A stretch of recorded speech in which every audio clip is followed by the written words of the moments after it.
This is a story about how the New York Times is transformed from a famous American printed newspaper to a popular online news site. The New York Times, first called the New York Daily Times and nicknamed the Gray Lady, was founded in 1851 and is currently the largest local metropolitan newspaper in the United States. In 1996 they launched their website, which acted mostly as a promotion for their printed newspaper, looking vaguely alike but with less content. According to Alexa.com, the website is currently ranked 94th in the world and 24th in America. Here you can see the website as launched on November 12, 1996. It is very small and contains only a few articles. It has 3 columns, of which one is reserved for the display of an image. It showed almost no similarities with the newspaper. The website had its first redesign on December 11, 1998. Again, the website had 3 columns, but more content is shown, such as information on the different markets, more news articles, and a column especially for navigation. Also, a search bar is included in the website and is displayed at the bottom of the content.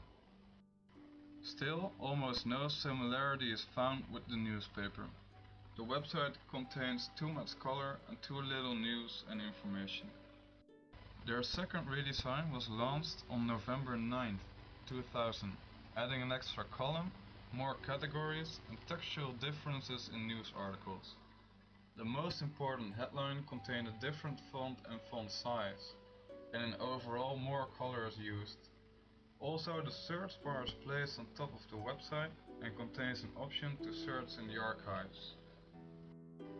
Even though it has more columns than the previous websites and the hierarchy is made in importance of news items, it still doesn't look and feel like a newspaper and more like a typical website. On March 30, 2001, some small changes have been made in the website. First, the search bar is put on top of the content instead of on top of the first column, hereby gaining importance and extra possibilities. A second thing that has changed is the removal of the colors in the navigation bar, giving the website a more newspaperish appeal. The use of more white and gray decreases the difference between the printed newspaper and the website.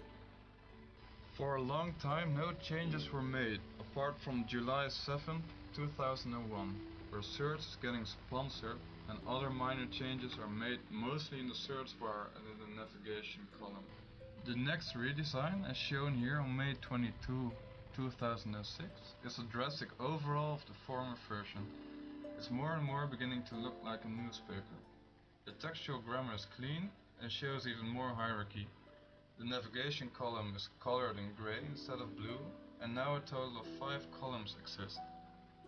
Also, more white space is being used to create a readable layout.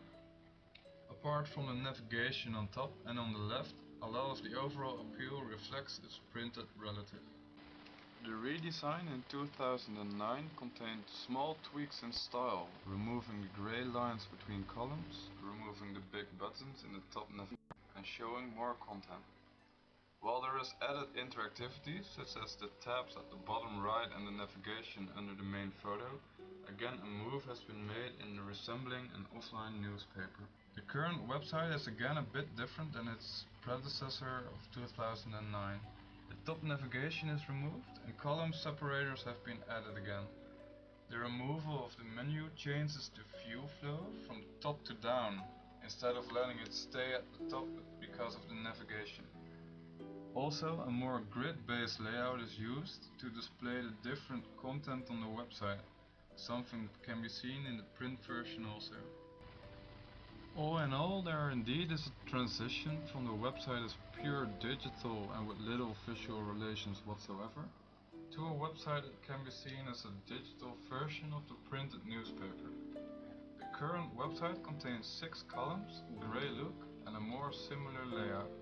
Does this mean the end of the newspaper in its printed form, as it is being taken over by a digital equivalent? We will see.